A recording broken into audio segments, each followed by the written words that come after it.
everyone. Welcome to the first episode of 2021 of Certified Forgotten, your only review podcast that deals with horror films that have 5 or fewer reviews on Rotten Tomatoes. It's kind of our deal. I feel like maybe you've got that figured out by now. Yeah, you're good. You got it. This is the first podcast of 2021. We are going to start the year off with a very gross bang, and we're going to get to that in a little bit of a minute. But I want to check in with my buddy, with my pal right now, who had a hard day on the Twitter. Donato, how you doing, friend? I'm doing fine. New year, same me. Donato's just out there reviewing horror films and picking fights with distributors. So that's like, that's your deal, right? That's always been your deal. Wasn't even a distributor. It was the official Twitter handle of a movie. But we don't need to get into that bullshit because it'll stay on Twitter where all the worst things in the world happen mostly. Yes, but the good news is if you blinked, you missed it because that is how all Twitter drama works. So it is in the ether now, and we're ready to talk about a different film. And the odds of you getting yelled at by the official Twitter account for this film are pretty low because there isn't one. So you're good. The movie in question has a special guest, doesn't it, today? It does. That is usually how this podcast works. So you know what? I'd love it if you'd introduce our guest. I will get to that right now. On the podcast today, we bring to the people freelance writer who you have read their work on Blade Disgusting, Dread Central, the internet at large, Twitter. Welcome, Ari Drew. Ari, thank you for being here and bringing the Poughkeepsie Tapes. Hey guys, thanks for having me, and I apologize. I guess retroactively apologize for subjecting you to this. Subjecting is a strong word. I don't think I well we'll get into it, but let's just say that when you came onto the recording just now, you were like, "Oh guys, I'm really glad I'm doing this. I need to unwind." And both Donato and I were like, "With the Poughkeepsie tapes." So that's a little taste of the kind of conversation I think we're going to have. Considering this a decompression film is like a Donato statement, so the fact that you said this, I'm feeling much better about that.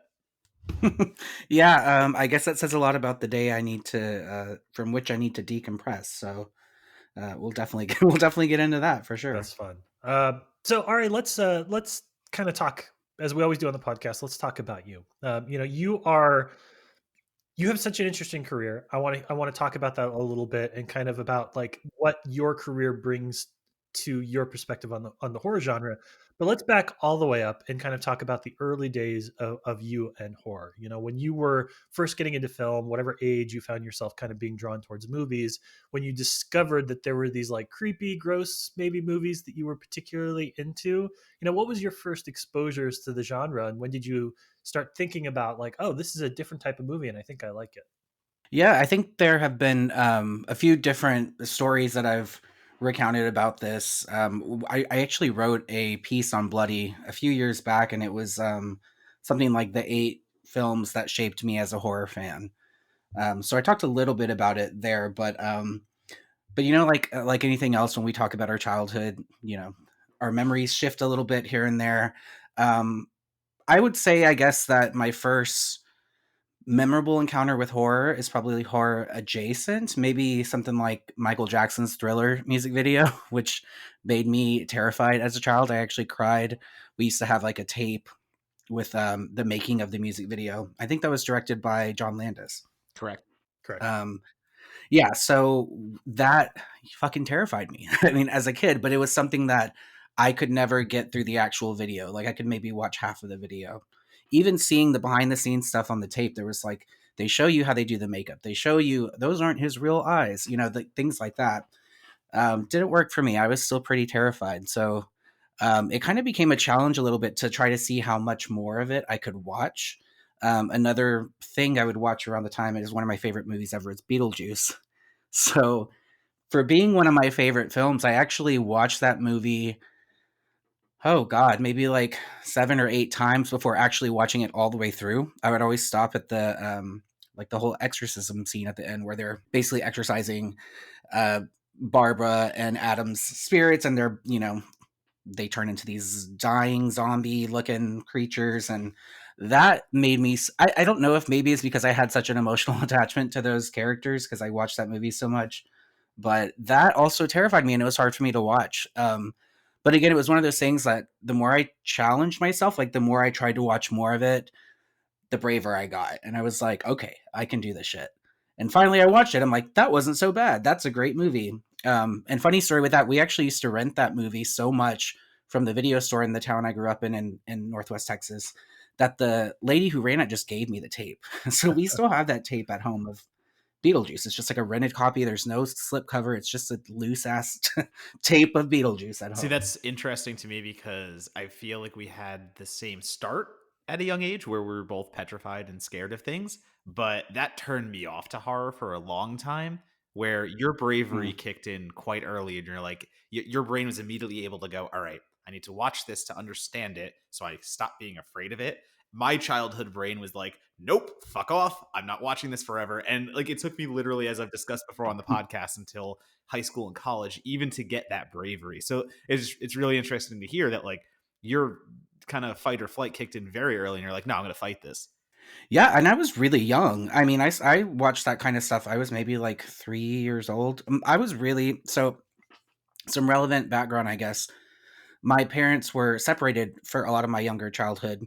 This is not as serious of a, of a background story as it sounds with that, but basically, I would split time with my dad and my mom, and my dad was very much about loose supervision. So he would take us to the video store. We had a video store called Video Express where you can rent 5 movies for $5 for 5 days.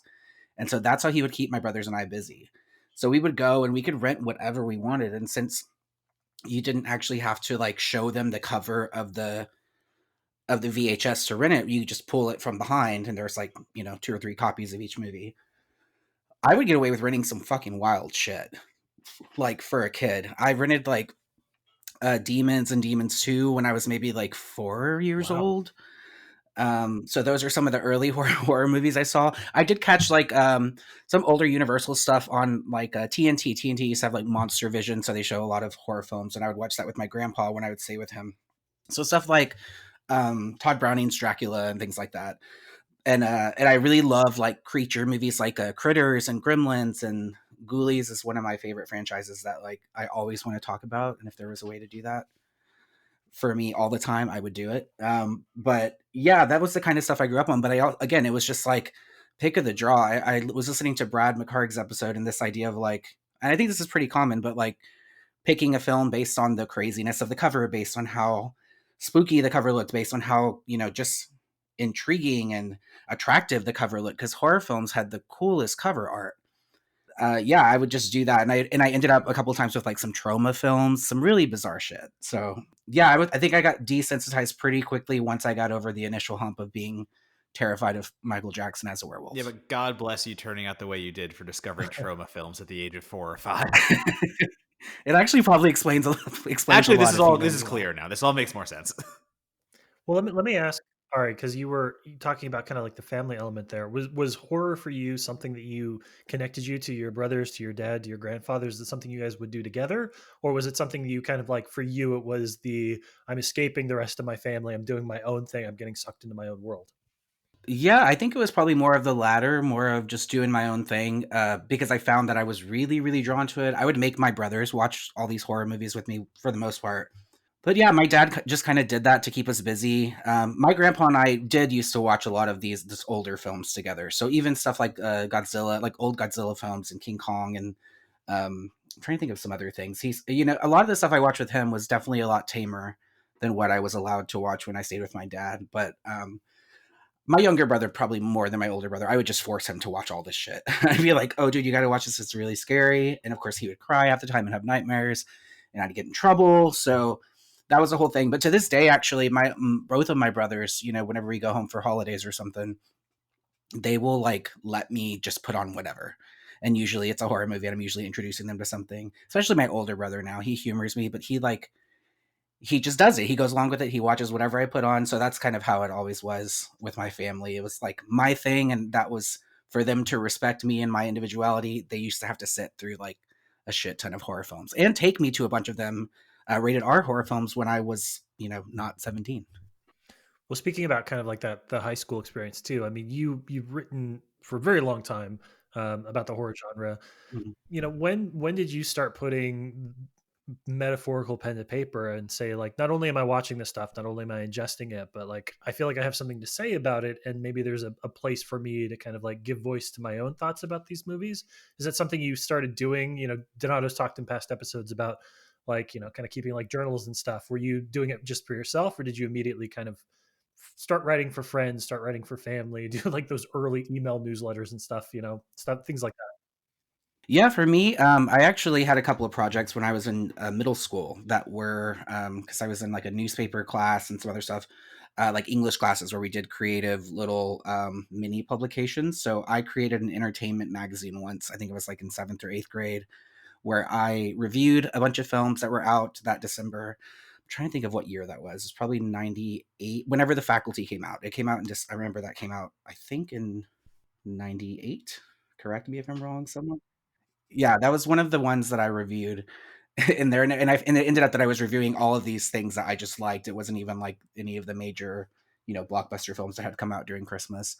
But I wrote little reviews. I wrote a couple of articles in there, just short little things, a couple of paragraphs, and that was really really fun. I used to devour Entertainment Weekly, and Us magazine at the time was not a tabloid; it was like an actual monthly, publication.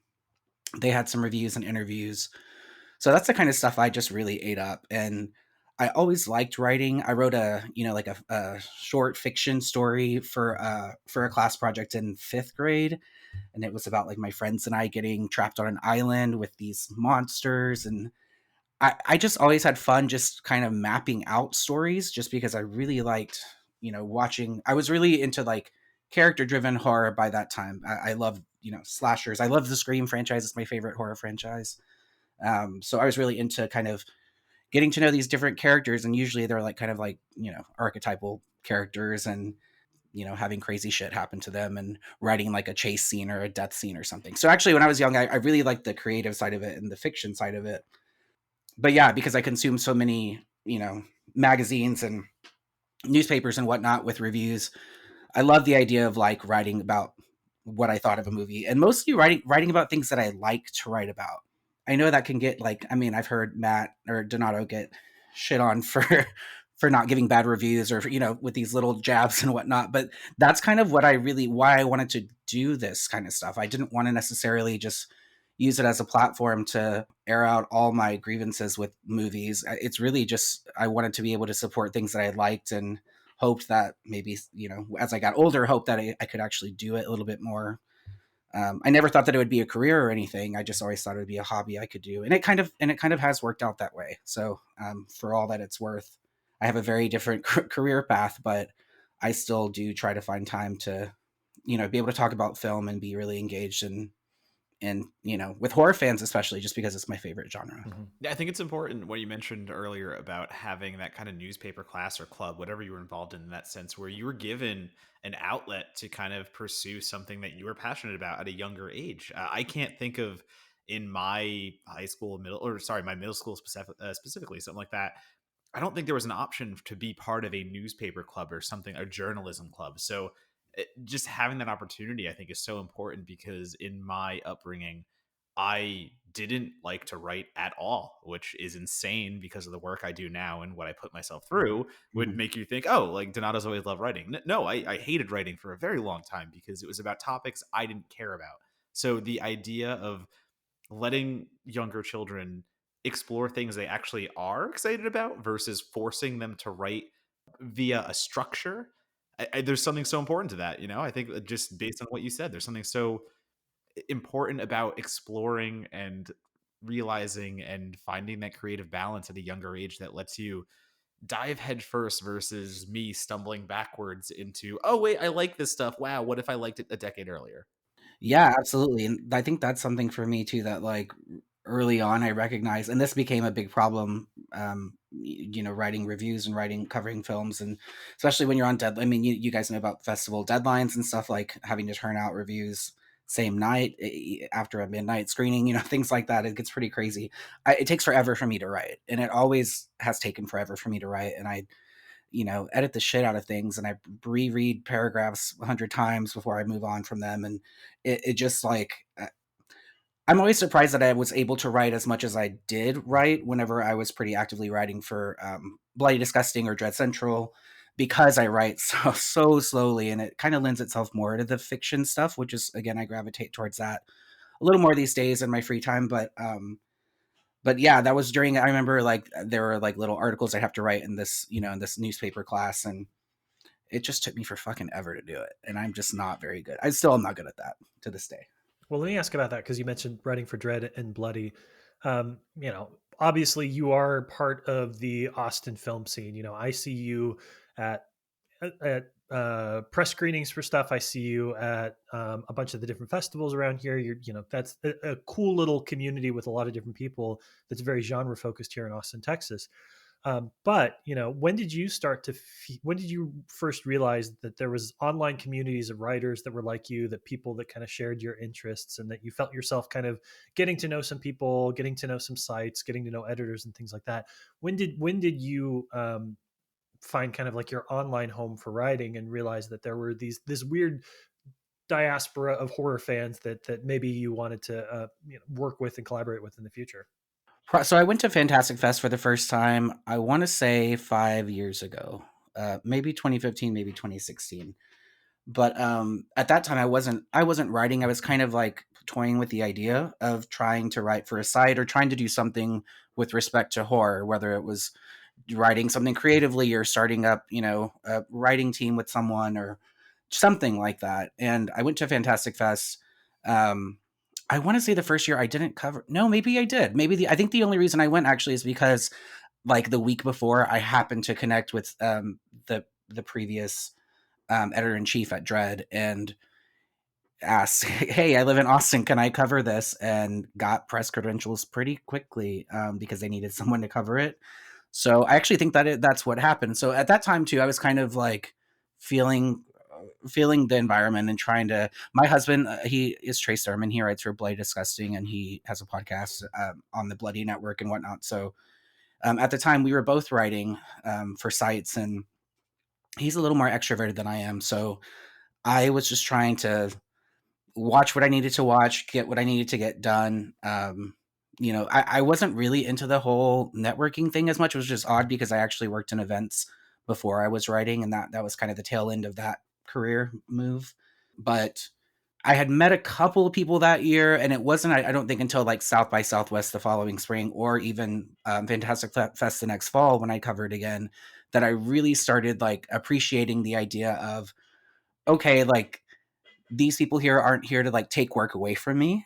I don't need to be in competition with them. I don't need to worry about, necessarily any of them trying to, like, I don't know, steal press time from me or something like that. So I guess, like, maybe I went in a little bit protected, but when I recognize how many folks at these festivals love genre films and particularly love horror, and was able to really just kind of get into great drunken conversations at the end of a long day of watching movies with some of them, and just have really great talks about things that brought us all there together. I really started to love these festivals for that purpose. And I think Fantastic Fest is probably my favorite one that I've been to, just because it's so smaller in scale, and physically just we're all kind of trapped in the draft house for a whole week and a half. But yeah, I think that did it. I think that was like really an opportunity for me to see, like, oh right, this is like a whole community. And then just writing for longer and meeting more people like you two and a lot of other people that we regularly interact with.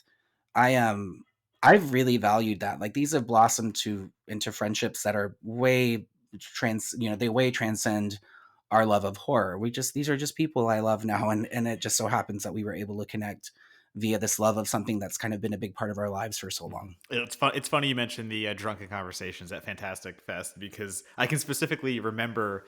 I think my first year might have been around your first year, or I had one more before you, and I would always see Mhm. Trace around those parts, and then slowly but surely, I started seeing you more and more. And so I totally agree, because I went into it not knowing anyone. I went into my first Fantastic Fest gung ho to do all the work and gung ho to stay, as sober as possible, and it was easy because I didn't know that many people. I was there by myself in an Airbnb by myself, and I just did my work, went home, and drank a beer or two while I wrote until 4 in the morning. Versus 3 years later, when it's just like me and Trace screaming at each other across the highball bar, and just like, yeah, no work is getting done that night. But it takes a little bit of getting relaxed. It takes a little bit of like, I think it does take trusting your surroundings and trusting the people around you, because weirdly enough, we all are quote unquote competitors, but it's not the kind of industry. And it's become a lot more fun, as you have said. The when the guard comes down, you're able just to have those ridiculous nights in the karaoke room at Fantastic Fest.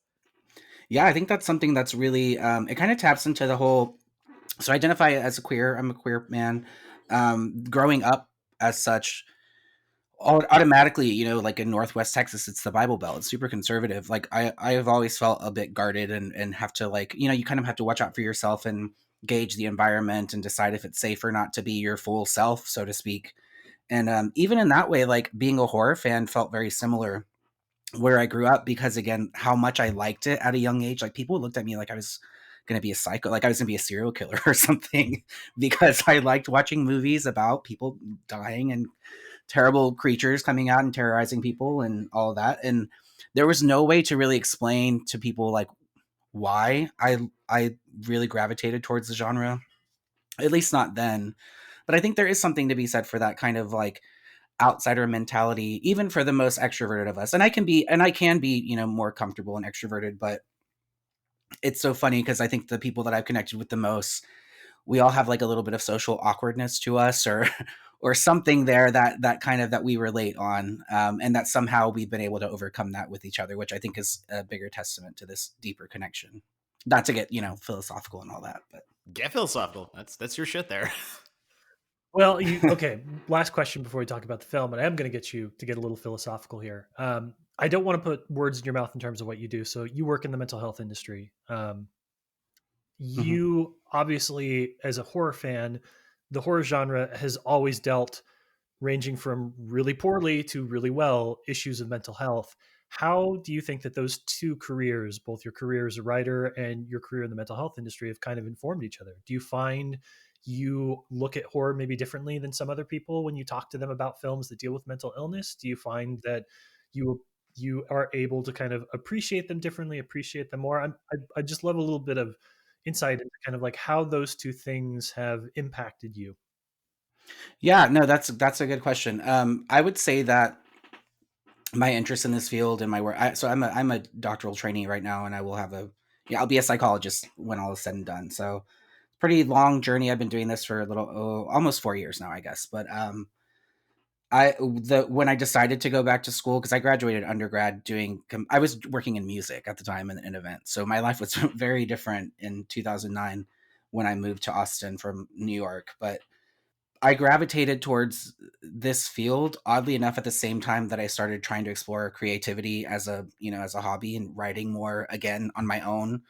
Um, and I actually wrote a short story that touched on some aspects of mental health, albeit in a really, really clunky way. But it's kind of like a Clive Barkery inspired story that it basically talked about like repressed trauma, pretty much. So really, that was just like an interest I just had. Like I've always been fascinated by what goes on in people's heads, how people deal with difficult things in their life, how people overcome, mental struggles, how people have relationships with each other. And that's also psychology is involved in all of that. So I think that's why I've always been really attracted to horror movies with really strong characters and really strong relationships. And I love a final girl. I love a really strong, badass woman. That's also another thing. And usually those people are someone who, women that overcome adversity or overcome some, terrible obstacle and rise up as, more of a badass than anything by the end. So that's always been something that as a kid drew me to a lot of these movies, especially because I love the slasher subgenre. But in general, I think like there's something really scary about the things that go on inside of our heads, that scare me a lot more than maybe external horrors. So I always tell people like I could think myself into kind of like an anxious state of fear quicker than any movie could ever do that. And I think that just speaks to the power of the mind, and where we can take things. And it's weird because I think part of it's the same thing that kept me going back to, trying to finish Beetlejuice and trying to see how much of a spooky scene I could watch before running away. I am a little bit of like a, I guess, sensation seeking person. I like the idea of like, chasing thrills a little bit. And so that is something that it is exhilarating to watch a horror movie. So maybe it's a little meta in that way, because I sometimes look at this like and analyze myself a little bit and like, okay, what does this mean that you're really into this? Like, what does that say about you? And not to get too much into the weeds, but it's kind of one of those things like when you're writing and at the same time, going to a class or going to see a patient for therapy, you have to separate those things. Obviously, I don't think about horror movies when someone's talking about trauma or something like that. But I do appreciate seeing very realistic experiences reflected in horror movies in ways that are realistically horrific. Grief is horrific. Trauma is horrific. Depression is horrific. And I think being someone who's dealt with a lot of those things in my life, um, again, I see myself in that. And so I do tend to gravitate more towards films for the most part that are kind of like psychological in nature, that are a little bit heady, that, that's kind of what I like. Granted, I can still appreciate like Zombievers or something silly like that. But I think that that's kind of how I've connected those things. It's speaks a little more to like why I'm drawn to horror, I think, and also just the type of films that I tend to like the most. And I think Matt Monagle, you and I talked about this a couple of times. We tend to have tastes that overlap a bit with some of the movies that we really like, and especially that we liked in the last few years. And those tend to be like slower burns and kind of like with big payoffs in the end. And they deal a lot with dread and really slow builds and kind of psychological elements. So maybe, yeah, maybe if that gives you a little bit of understanding, I think that's how it informs it. But again, just professionally speaking, I have to kind of keep that part of my life a little bit separate, so to speak, just because I mean, sometimes I'm like ashamed of some of the, like I'll watch like a Serbian film and be like, what the fuck? Like if one of my supervisors knew I watched this, what would they think of me?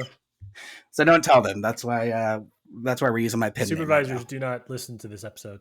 Yeah, now. you and I, you're absolutely right. You and I have very aligned taste, and I know that whenever I see you and Trace at a film festival, I'm like, good to see you, Trace. All right, let's talk movies. Yeah.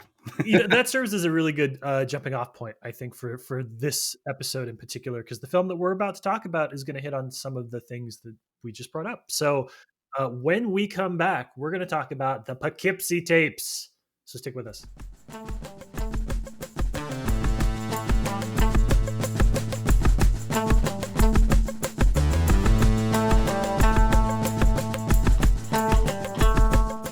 It is the midpoint of the episode, where Donato and I like to take a moment and say thank you to our patrons. We really couldn't run the site, we really couldn't run the podcast without your support, but we like to take it a step further and actually answer some questions, read some quotes on air. So, Donato, you have picked two people, they've got something on their minds, and we're going to address it. What's up, man? Sure, I'm going to start with Mr. Luke here, who is going to have me read the following, and I will explain it very briefly afterwards. But in any case, from Luke. I, Matt Donato, love Smash Mouth and would never accuse a Patreon member of also liking that band because that would be hurtful. I mean, I have owned Smash Mouth CDs in my life. I don't see what the problem here is. We did a Power Hour after a Merry Hour episode, which is my live stream with Perry Nemiroff, and the Power Hour was themed on her Patreon, which Luke is also a part of, and Luke's songs were not coming up, and I just kept guessing him one after another because I'm like, it has to be one of your songs. It has to be you. So then I was just convinced Smash Mouth was going to be his first one, and I didn't let it go. And now Luke is making me pay for that. Well, it's important that we get on the record with your love of Smash Mouth. It's far past time. They have a few good songs. They have some great fucking songs. Listen, you get in a car on a road trip at like hour 4 with a group of people, and somebody puts on Smash Mouth, you just bought yourself 20 minutes of happiness. All right, fine. 20 minutes is a fair amount. All right. No more, though. No more. No more. Then your ears bleed.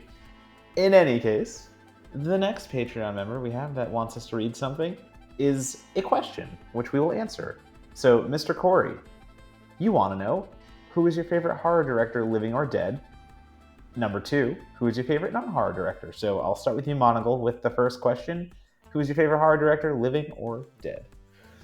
I think this one's pretty easy for me. There's a lot of different people that I love. It's like music. Whatever album you're listening to at the moment is like your favorite album. But I always go back to Brad Anderson.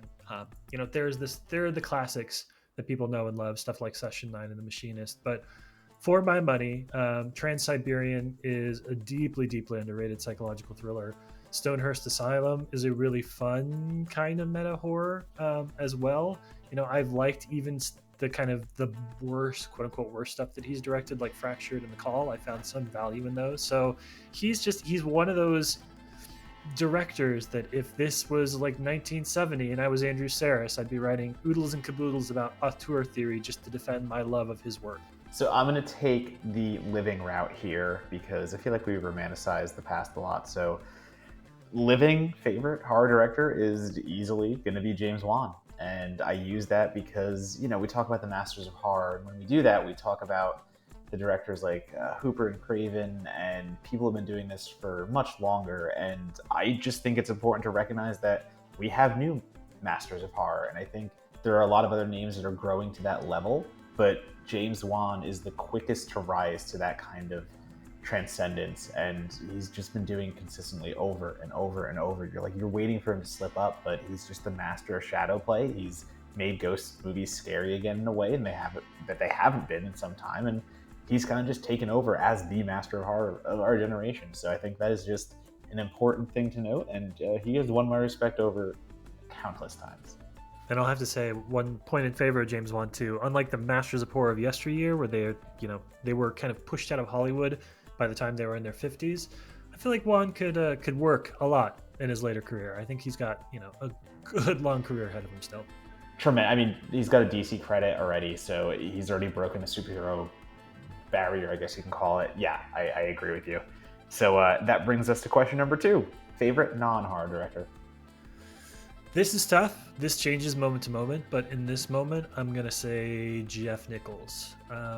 Take Shelter and Mud are just painfully beautiful, beautiful movies. Shotgun Stories is great. Midnight Special, even Loving, I really liked. So, yeah, there's a kind of quiet, rural storytelling, quiet lives, deep, rich emotions that I associate with Nichols' work, and he's somebody that I just go back to again and again and again. So now, after I just picked James Wan and stayed modern for this previous question, I'm going to romanticize the past and say I think Mel Brooks is my favorite director, because directing comedy is not easy. And Mel Brooks directed countless comedies in a time that comedy was different.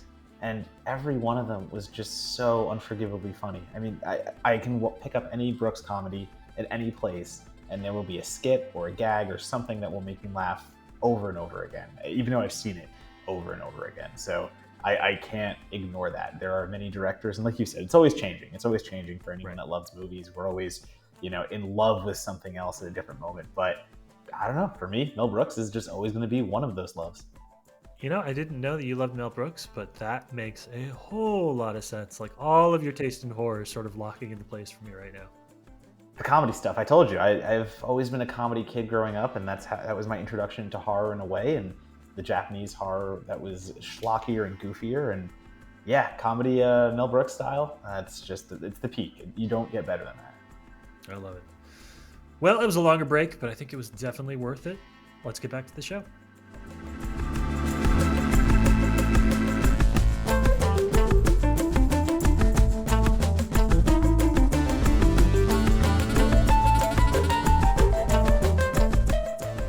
All right, so the episode this week is the Poughkeepsie Tapes. It is a 2007, the websites say mockumentary. I don't know if I agree with the mock element of that, but let's say like faux documentary horror film. It is written, directed, produced, collaborated on by the Dowdle brothers, who are best known for films like As Above, So Below, and Devil.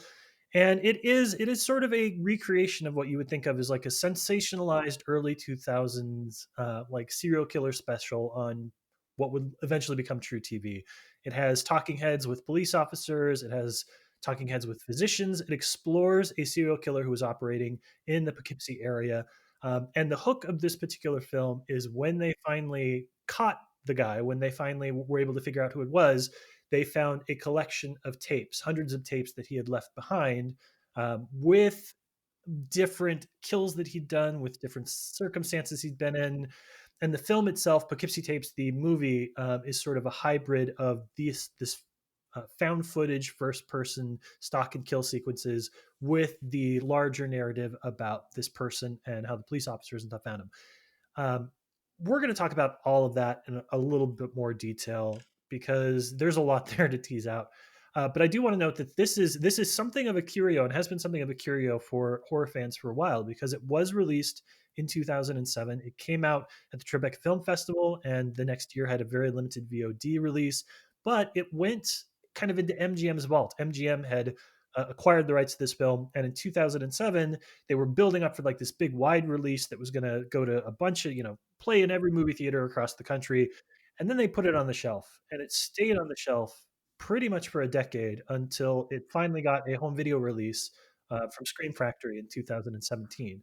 So because of that, this film has developed a little bit of an aura, a little bit of a reputation, and horror fans, they talk about the Poughkeepsie Tapes in a little bit of hushed tones because for years and years and years, it was something that you had either seen or you'd heard about but could never actually watch.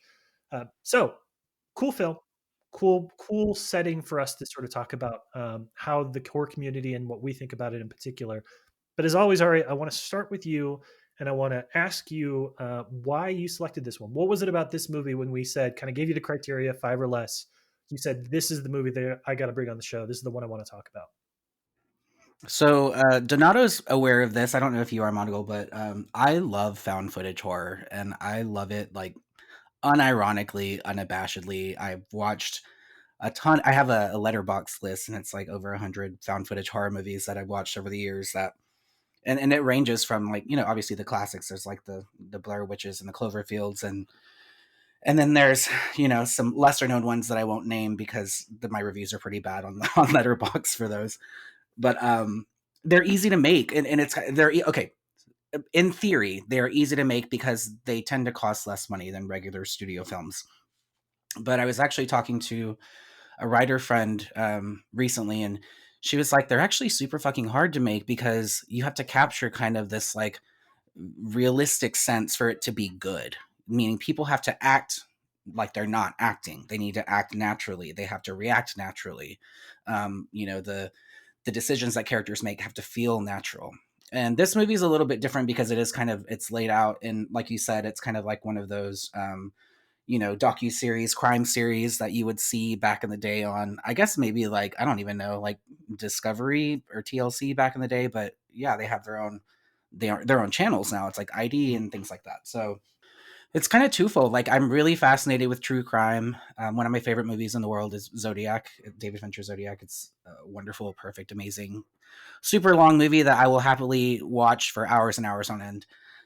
So I've always been really into that. But then again, the found footage thing, this marries those two things in a way that I think really kind of like touches on something a little bit. I don't know, like I guess like a taste that I have that I've had for such a long time. It kind of like, this sounds really bad, but it touches on like kind of childhood memories I have of watching these serial killer documentaries or like unsolved mysteries or something as a kid, because that also was something that I watched to get my horror fix. When for a bit I actually wasn't allowed to watch horror because my family got very, very into church, and so for a few years I had to always sneak any horror things that I wanted to watch, including like Buffy, or I couldn't watch a lot of this stuff in the open, so I'd watch a lot of unsolved mysteries and Beyond Belief and America's Most Wanted and stuff like that. So yeah, this kind of just hit all that. And I did have another choice in mind, but ultimately went with this one because I found out Donato hadn't seen it. And so the idea of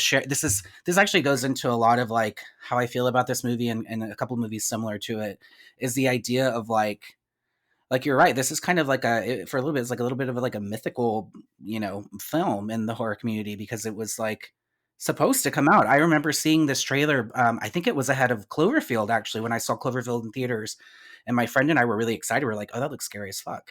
The trailer's great. And then it just never came out. And then we never knew what happened. And so it kind of added to this mystery of like, wait, did this shit actually happen? Did it not get released because it's too violent? Was a studio sued? And of course it's a faux documentary, but at the time it kind of the mystery around the release lent itself to this whole, I don't know, the intrigue about, okay, I need to see this movie. And the first time I saw it, I think I watched it like it was like a bootleg or something. It was like on YouTube maybe. I don't know, but it definitely wasn't an official release because it really didn't get anything official for a while outside of the festival circuit. And that was why I was so excited to watch this for the podcast specifically, because 2007 predates when I really got involved in the horror genre and then eventually writing about it and all these things. Because as much as you love found footage, as much as Mary Beth McAndrews loves found footage, I fucking love the genre. I love the subgenre of found footage specifically because there are three ways to do it, as you have mentioned, Ari. I would say that there are three rules, actually, that a good found footage film needs to follow. It has to feel genuine, as you said. It has to have a reason for the camera to be rolling. And also, it has to have a reason for someone to watch the tapes. Those are three things I think that all play into it. And there are so many good examples that understand these rules and understand that the best found footage finds a way to exist in a wholly honest, raw, and also visceral way. And also, as you said, the Poughkeepsie tapes disappeared for a little bit. So 2007 again predates me and my obsession. And when I got obsessed, I couldn't find this movie anywhere. And that's all coming back to me now. As I was talking to a friend about it afterwards, going like, why does this fit our criteria, yet every horror fan knows the title, The Poughkeepsie Tapes? Uh, That's why. In a way, that's why, because you couldn't find it anywhere. Because I tried for a long damn time to find it.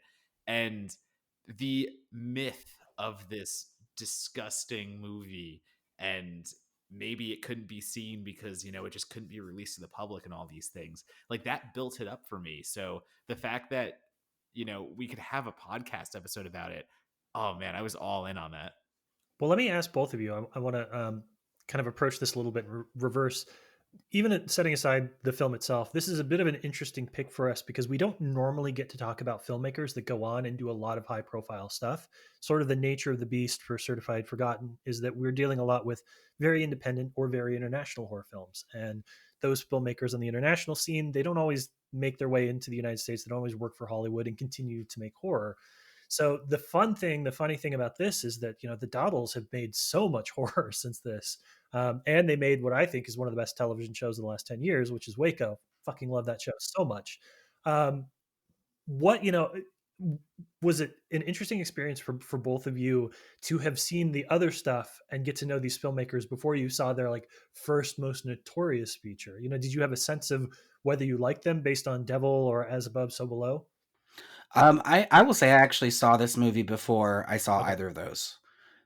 So I knew their names to the point that I was happy to see them on a movie that actually got released in theaters. Hmm. Like, and I like both Devil and As Above So Below, probably the latter a little bit more. So if anything, I was just glad. I was like, oh, good, the guys who did Poughkeepsie Tapes like had a chance to actually do something else in the genre that actually got released. Good for them. Yeah, for me, what sparked interest alone in the Poughkeepsie tapes was that movie was quote unquote good enough to get them Quarantine. I mean, we're forgetting that Quarantine was the first big budget film that they did. So Mm-hmm. the Poughkeepsie tapes was as effective and accomplished, we'll say, a found footage horror film that it gave them the opportunity to remake REC, which to me is the pinnacle of found footage cinema. So in my mind, I'm like, holy shit, like the Poughkeepsie tapes showed the studio enough to be like, yeah, no, you get to do Quarantine. You get to take this and you're doing a mainstream film a year after. So like 2007 was Poughkeepsie, and I believe 2008, possibly 2009 at the latest, was Quarantine. So for me to go backwards and to get the context and understand, yeah, I get why they were given the reins on Quarantine almost immediately. It makes perfect sense to me. Yeah, no, I definitely think like handing Quarantine to filmmakers who had exhibited just that skill with the subgenre, and that's even given because Poughkeepsie Tapes is not necessarily a straight found footage movie the way that Quarantine is, but yeah, I agree with you. I never really thought of it that way. Well, let's talk about this one then. Let's talk about the Poughkeepsie tapes. Donato and I have had a chance to watch it this week. This is a first time watch for us. I am not as much of a found footage fan as either of you. Not opposed to it, but I don't seek out that subgenre in quite the same way that y'all do. So I'm kind of curious. those initial impressions of the film from both of you as like huge found footage people. When you sat down and watched this for the first time, Ari, a few years ago for you, Donata, just this past week, like how did those tapes, the Poughkeepsie tapes in the Poughkeepsie tapes, how did you react to those? Because they're gnarly, man. There's just no other way to put it. They're kind of gnarly. Yeah. So when I actually watched the film, it's been some time now since I watched it for the first time, and then I rewatched it this week. But I remember leaving the theater thinking, "Oh, I wish they could have dropped the framing of the docu series or whatever," because I thought the acting during that was just like very hokey and a little bit. It's a little over the top. It was like that felt a little mockumentary-y at Mhm. times. But it's bizarre the juxtaposition between that and then just like the really raw, disturbing, just unabashedly awful nature of the tapes themselves. I just remember being very struck with that. And I had the same thought process this week as I was watching it. I was like, man, I don't remember some of these like talking head moments being so like cringy, like some of the delivery. And then I would start thinking like, oh, I guess I got to go back on Letterbox and like take my rating down a bit. And this is a movie that like I've always given like a 3.5 or so out of 5. And then like somehow by the time we get to the end, I'm back to that 3.5, and I'm like, you know what? Like, okay, for all of those parts, the tapes themselves, and then the final moments with one of the victims that we'll talk about, I'm sure. It just is so effective that it's one of the few movies that like I feel very very strongly in opposed ways about both halves of the films. Like I love the found footage part. I don't love the talking head part. But it's one of those movies where like I can feel that in both, and the found footage stuff just is so well executed in what it sets out to do, which is disturb you, that I can't help but forgive it for that. Yeah, and if we're talking just about the mockumentary stuff, the talking heads that we are focusing on, I think they add a tremendous amount of stage setting, we'll say, for the found footage. Where I know it's supposed to be introducing the found footage as police officers and psychologists, anyone they have, medical professionals, they're talking about what they've seen on a quote unquote real sense in a faux documentary. But the way that they do that, and then the way they launch into these perverse acts of a maniac killer, that the first thing we see is him forcing a girl to pop a balloon. So immediately it starts on a fetish sense, and it starts on this path, we'll say, and where it gets to, the gruesome nature of some of these evidence videos where maybe a couple's murdered and one of the couple, well, let's just say outright, what if the husband's head ends up in the partner's stomach? I mean, there's a lot of stuff that is so grotesque and disgusting, but then you bounce back to the quote unquote professionals who deal with this stuff every day and are still so stricken by it and are still so themselves upset. And yes, it's cringy at points. Yes, it's a little overacted and hammy, but in the same respect, you go back and watch any History Channel documentary or any one of those true crime things, and I mean, yeah, real people aren't great actors. Like I think for me, that's where it comes down to.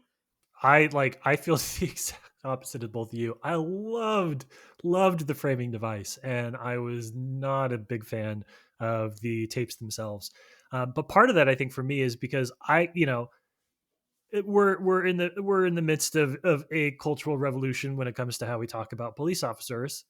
And the thing about each of the cops is like we've all watched so many of those docu series, true crime things where like the cops, you kind of be like, do they respect the guy that did that? They're talking about him, but there's like the language that they're using suggests that like they're kind of like, well, damn it, I don't agree with him, but I'm kind of impressed the way he did it.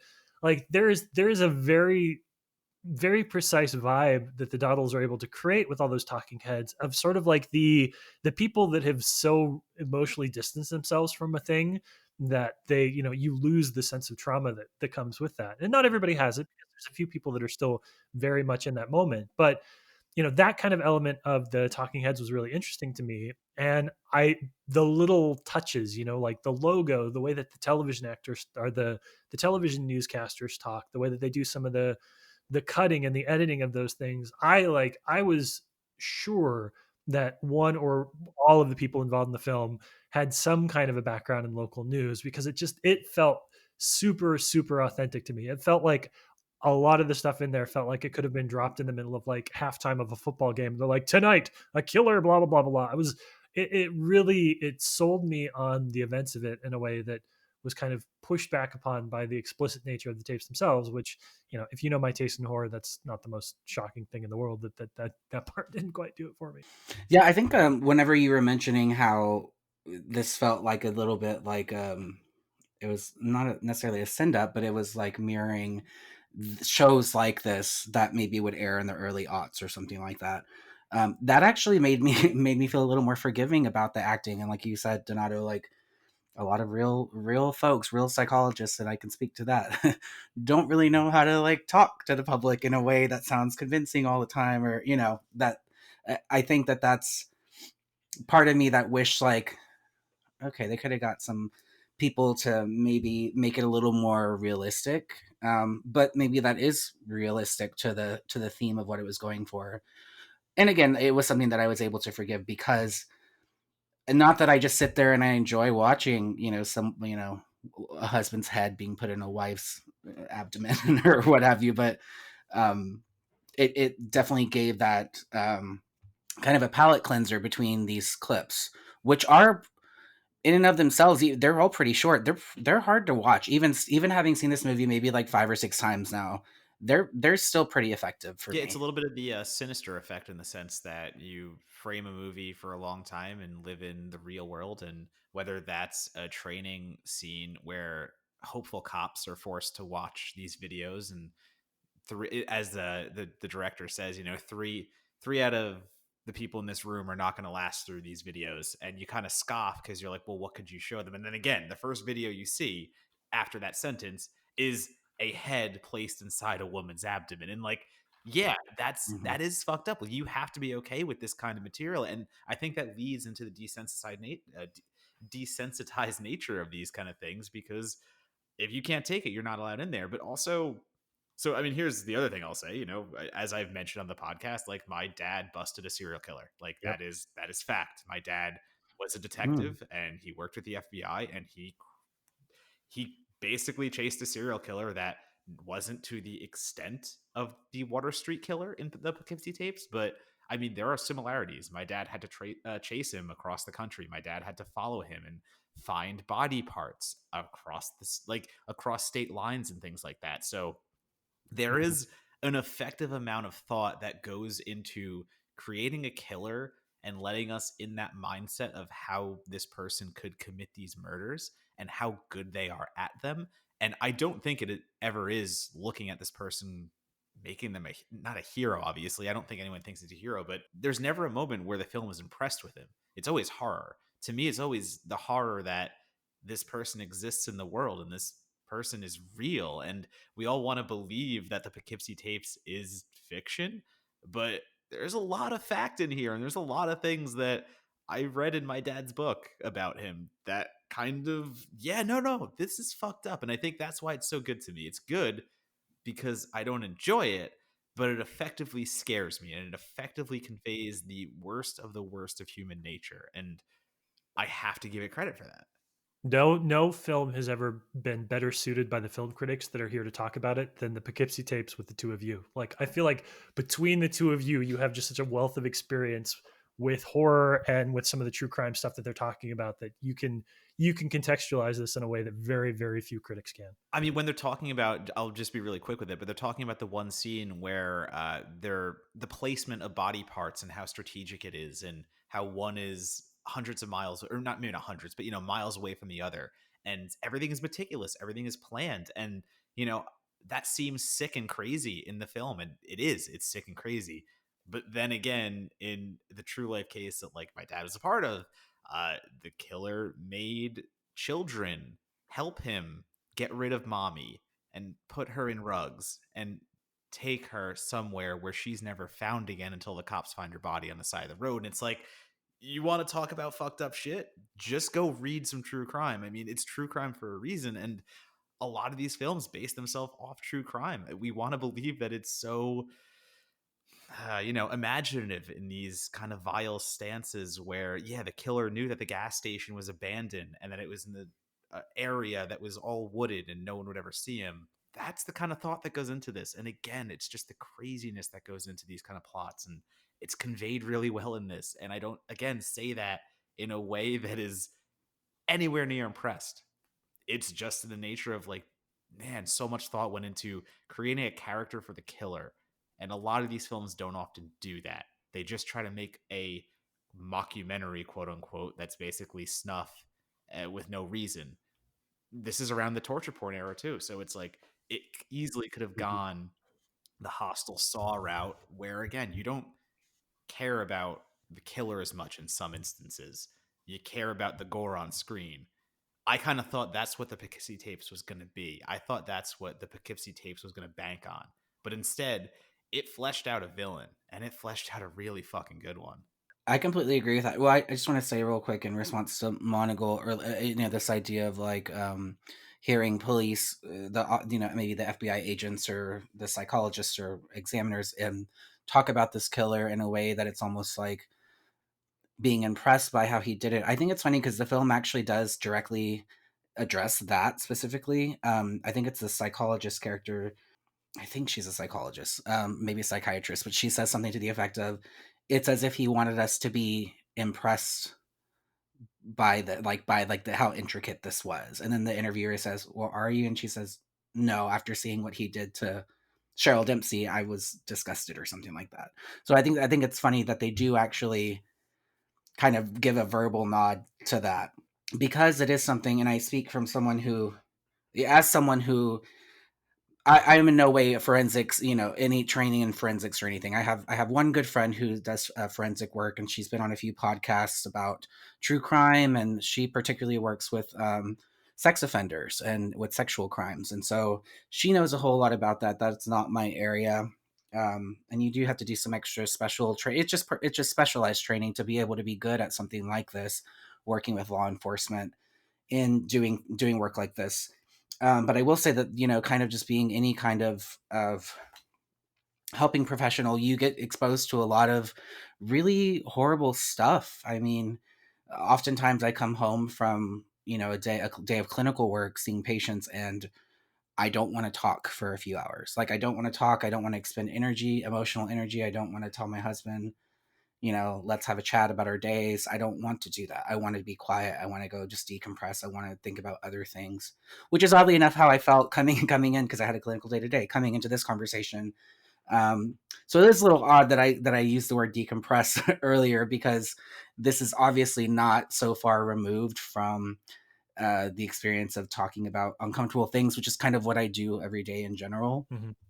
But there is something to be said for like how easy it is to get desensitized to stuff like this, from a professional standpoint and as horror fans.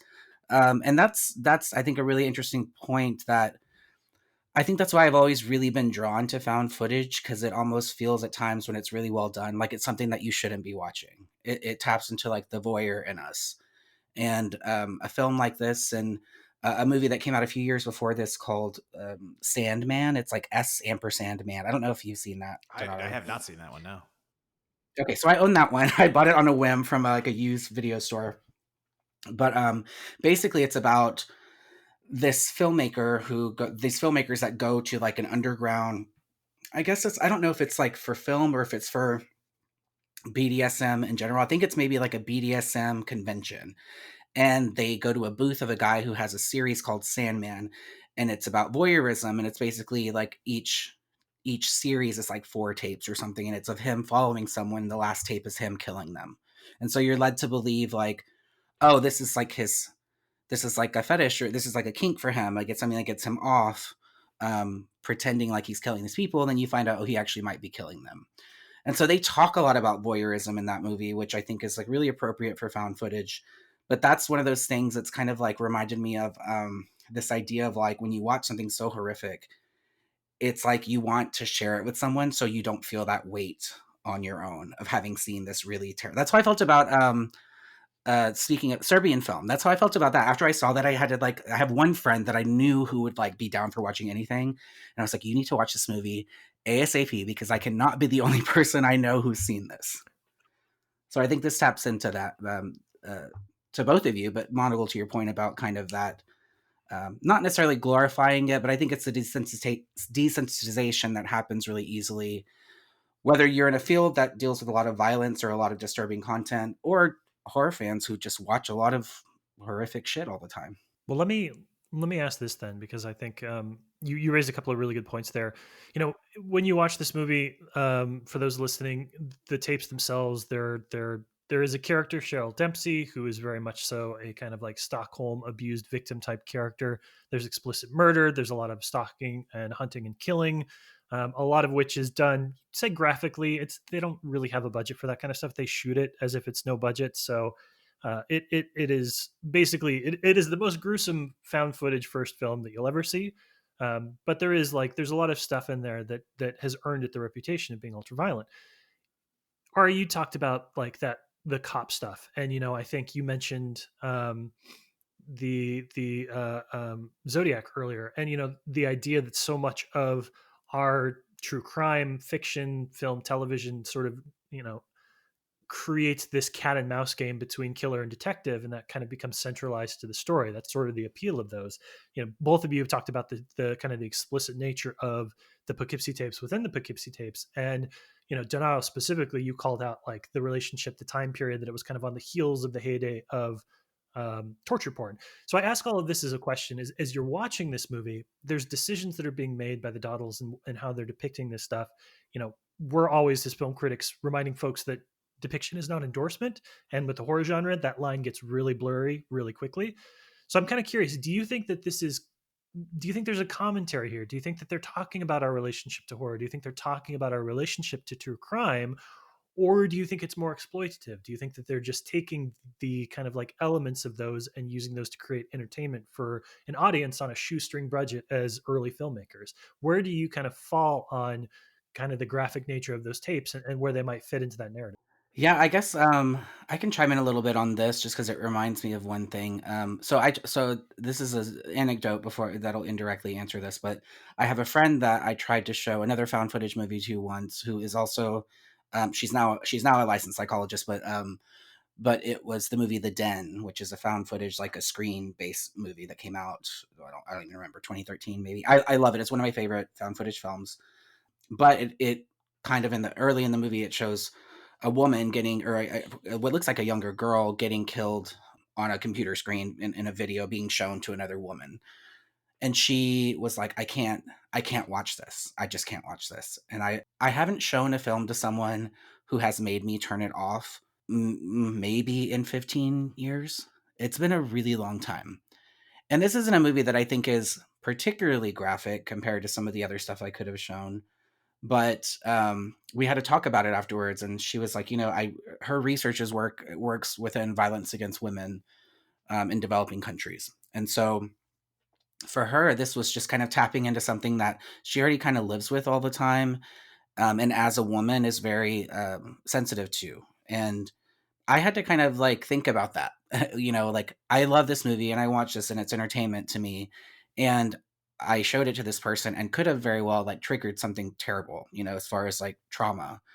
But she was luckily really, she was chill about it, and we had a good conversation. We're still friends. She didn't run for the hills, but yeah, that reminded me. It reminded me a little bit of that, because I think for me, it's always been really easy to give filmmakers the benefit of the doubt, and I don't like accusing people of being like exploitative, so to speak, with any kind of with violence, with sex, with telling any kind of story. If it just doesn't seem flagrant, if it seems like it makes sense in the context of a story that's trying to be told. So I don't watch this movie and think that, and I like the idea of it. It feels like it makes more sense as a commentary, especially when it was recorded and when it came out, as a commentary on kind of like our fixation with more and more. Like, we need to see more. We need to see more, to the extent that, okay, now we have to see real murder to get scared. The Saw is not cutting it. The Hostel is not cutting it. Let's see something that we believe is real. And so I could see that being a commentary. And I could also see someone like my friend who just doesn't want to see women be tortured and murdered, which by and large the victims in this movie are women, and the lead victim is, is a woman. So I could see that side of it, and I would never argue against someone who calls it exploitative. But for me, being someone who's watched the genre and found footage at that, I do think it has more to say than just look at this grossness for grossness sake, look at this disturbing shit for being disturbing sake. But I wholly understand if someone disagrees with that and feels like it is exploitative and feels offended by it. I mean, yeah, it's just how we can interpret things differently film to film. You know, how I can love Promising Young Woman, for example, and then read a piece, again, written by Mary Beth, just because it was published today on Ebert, but I can read how she reacted negatively to the film because of the way it depicts everything in that film. And she has connections to those traumas and those feelings. So both are incredibly valid because we can all read films in different ways. I will say for the Poughkeepsie Tapes, speaking specifically to the execution and the choices that the Dowells make, I think it's super effective. And I think it's super effective because it immediately sets up the heinous nature of the proceedings and everything that's going to come. You know, the first introductions to the killer are all the bodies that we know were discovered in his backyard and the tapes. And we know everything's being set up for something vile. And then the first instance of killing we see, where we actually see one of his evidence tapes and we see it's of a little girl.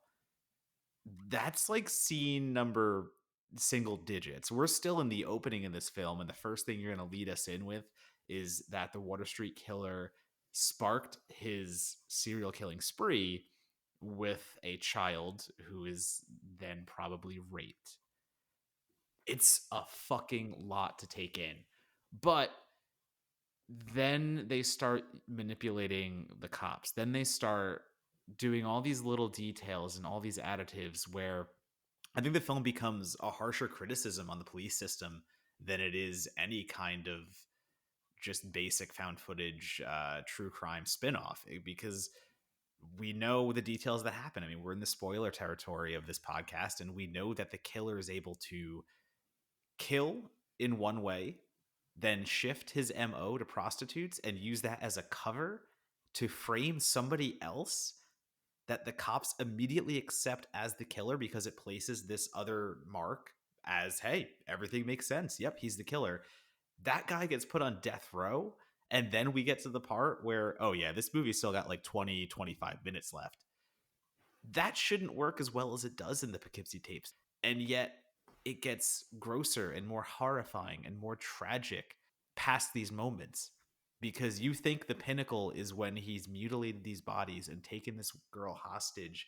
And again, the Stockholm syndrome stuff. He's making her a slave. Also, he's wearing a plague doctor mask from like theatrical Mhm. traumas centuries ago. And Commedia dell'arte, yeah. yes, the Commedia dell'arte, exactly. So you're drawing on all of these old art forms, and it's theater to him. It's a performance. This is a deranged person.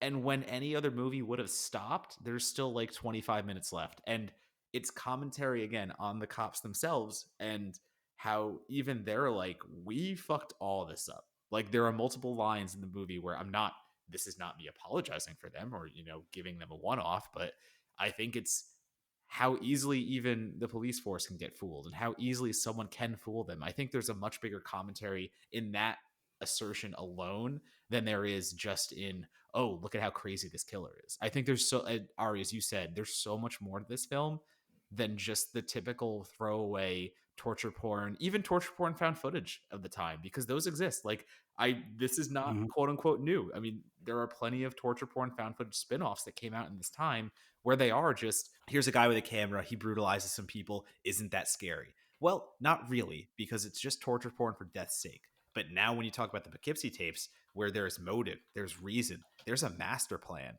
that's where it gets truly scary. I will say, I wish in a different context we could spend an entire hour and talk just about the Deus Machina that 9/11 plays in this movie because Oh my god. Yes. that did not see that coming. I still don't quite understand Yeah, why. I thought that was part of the like, honestly, I expected to read reviews and hear that, like, MGM was like, "Yeah, you either cut the 9/11 stuff or we don't distribute it," and they were like, "We're not cutting it." But there's a lot of choices, and I hope you can hear the capital C in that. There's a lot of choices in this movie. I actually do find a lot of them interesting, but, there's a lot of them. Yeah, I agree. That was actually something I was going to bring up, and I was like, "Oh, do we even have time to touch that?" Because that is such a that's a podcast episode on its own. For especially the way it's delivered more than once, it just kind of comes across in a very strange way. But kind of back to Donato's point that I think to tie that part of the conversation up. The crazy thing about some of these things that a lot of the things that the themes that are brought up in the movie with respect to how law enforcement handles stuff like this, it's not new. This is stuff like these are issues that police were dealing with, and this is independent of the time. Like whenever the Zodiac killer was, on the loose, where there were different killings in different counties where that didn't communicate with one another, and by the time you do communicate, it's kind of too late to really do much about it. You don't have much useful evidence to go off of. That's something that happens in this movie, and I think that the way it takes these very real things that have happened with real cases with serial killers in real life is really interesting because it's the commentary is still relevant, and I think that speaks a lot to, I mean, how law enforcement is, jurisdictions and the limitations of some of these, the ways that we handle legal proceedings, especially with respect to, crossing this line. Okay, that's your victim. This is our victim. Like, how can you go about working together or not? And so I do really like that aspect of this movie too, as much as I don't love the execution of those talking head moments. Yeah, I think in those 9/11 confessional moments is when we really feel the talking heads at their worst, as we've been talking about, when it's a little hammier and maybe not as well delivered as we would hope. But it, the actual logic behind it makes sense in the narrative. It does work. I saw it coming because they say the date. They say the September one what date before it, and I'm like, oh god, are they gonna seriously? Oh fuck, they did. Yep, Chekhov's Chiron. All right. So, last question then before we wrap up. Normally we kind of talk about a film missing its mark or being undiscovered.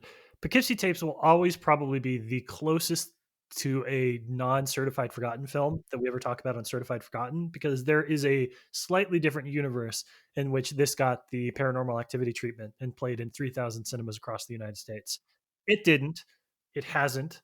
And now it's kind of starting over a little bit from scratch, albeit with a little bit of its own mythology and word of mouth behind it. So, having seen this, having shared this, knowing where this fits into the found footage canon, do you see this as a film that in a couple of years is going to be regarded as that top 10 found footage of its era, like important movie? Do you see this as more of a curio because of the kind of like the delays and the meta narrative that took place around it? Like, where does this flesh out in the horror canon and the found footage canon for either of you? And Ari, I'd love you to start. I've been really surprised recently by how some, older media that was either forgotten or dropped or got like revived by some weird fan, crusade have come back up, and that this is across, media, like with music or film. So it's hard to say right now. I think in the horror genre and for fans of found footage, this movie is actually it's pretty talked about. It has been for so long, and so I think it's viewed as one of those films where people say, "Oh, you like found footage? Oh, you want to find the most like shocking one or the most uncomfortable one? You should probably find Poughkeepsie Tapes or watch Poughkeepsie Tapes." So I could see it already being that, but I do think there's a lot more to the film that is not talked about, and some of that is some of the stuff that was brought up today. But there are some themes there that I think are still relevant right now and maybe worth talking about, and especially because the internet has made access to different forms of violence and kind of like made voyeurism a whole different, it's like taken it up a notch even more. And so I think there's some relevance to this movie and movies like this today that I hope people revisit it. Maybe with that in mind, I'd love to see like kind of an academic paper or something written on this, because I do think for it being, for it maybe on the surface just being like a gross found footage movie with some, like Matt says, like Donato says, hammy, talking head action. There definitely are some relevant themes here that I think are super relevant still today. They were relevant then, and again, even some of them I didn't even recognize were as relevant as they were then. So, I mean, I hope people keep discovering it. The Scream Factory, did the Blu-ray, I believe, and which that shocked me that they would even pick that up. But yeah, I guess like it just speaks to the impact and the kind of the lore of this film. And so yeah, I mean, I for the sake of found footage at least, I hope that more people get to watch this, because I do think this is a fascinating movie. Yeah, I think for as a case study for Certified Forgotten and how we approach this question at the end of every episode, this is such an anomaly because it got a Tribeca placement. It had the quote unquote release, and it's been canonized by found footage horror fans as one you have to watch, whether you're going to love it or hate it. It has a reputation for a reason, and if you mention the Poughkeepsie Tapes around pretty much any horror circle, I mean, everyone's going to know about it. It's not something that's quote unquote forgotten, and yet so many people have not seen it because it just disappeared off the face of the earth.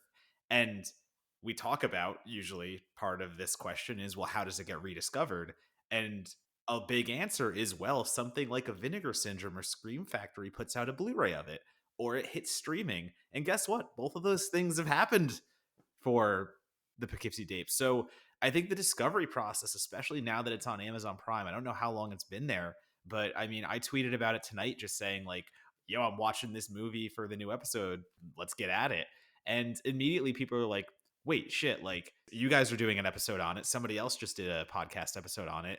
I should watch this movie probably already. Like, I should watch it now that it's available. So I think there's every chance that it's going to be discussed more frequently. And a lot of people are going to go back and rediscover it because a lot of things might have even played against it when it came out in 2007, in the sense of mainstream critics didn't want anything to do with torture porn. And guess what? This isn't torture porn, but it had all the makings to be one if marketing wasn't done super well. So why doesn't it have more than 5 reviews on Rotten Tomatoes? I think that's pretty much the sell right there. Critics were just like, I don't need another one of these disgusting ass horror movies where people just die for nonsense reasons. And there you go. It gets no reviews. It goes away forever, and it's quote unquote forgotten, except it never is. So I don't know what to make of that. I Yeah. don't have anything to add. Normally, I'd weigh in here, but I think both of you kind of killed it. It's an oddity. It's an oddity for independent film. It's an oddity for horror film, for found footage, for successful film. It's just there isn't anything like it for a lot of different reasons, and so that for that reason alone, probably you should go seek it out. All right. Well, that is that. Well, that's scratching the surface of the Poughkeepsie tapes. Honestly, we could have talked about that for a lot longer, but that hopefully will give you a flavor for the film and let you know what you're up against if you decide to watch it. So, we want to say thank you first of all to Ari for joining us. I feel like I've said this a couple of times. I think this time I really mean it. This might have been my favorite episode, just to get the kind of insight that you could offer, both clinically and from your own background as a horror fan. I found that absolutely fucking fascinating. No, thank you. I appreciate the Yeah, of invite. course. If there are other horror fans out there that want to follow you, want to get more of, kind of your unique blended perspective on the genre, like where should they go? Where is the best place to follow you on social media, to maybe read fiction if you're comfortable publishing it at some point? Where should they check you out? Yeah, so you find me on any of the social, the main ones. I'm on Instagram, Twitter, Facebook, and it's TheARI Drew, Drew. So the Ari Drew. Chat with me about found footage, or about this movie, around about horror in general, about pop music, cryptids, politics, whatever. I'm happy to chat with folks and connect with more people who love horror. Donato, what are you up to, buddy? Tell the people. Oh, I'm up to all the things. We don't need to get into specifics. We can just say follow at Donatobomb on Twitter, Letterboxd, and Instagram. You can find my authory page that will be up to date with all my writings if you would like to follow me there. Or just, wait until I tweet it out and then be like, yo, this is cool. Up to you. Well, as for myself, you can follow me on Twitter. It's LabSplice, LABSPLICE. I have an author page, but I don't remember my handle. It's in my Twitter bio. You can check it out if you need to. And as always, we would encourage you to listen to other episodes, to leave a review on whatever your podcast platform is, and to check out www.certifiedforgotten.com. We're publishing 2 articles a week from a wide variety of horror fans, and they are bringing some perspectives that I'm just sitting back and enjoying. It's really easy to edit a website when everybody brings their A game like they do. So please check it out. That's certifiedforgotten.com.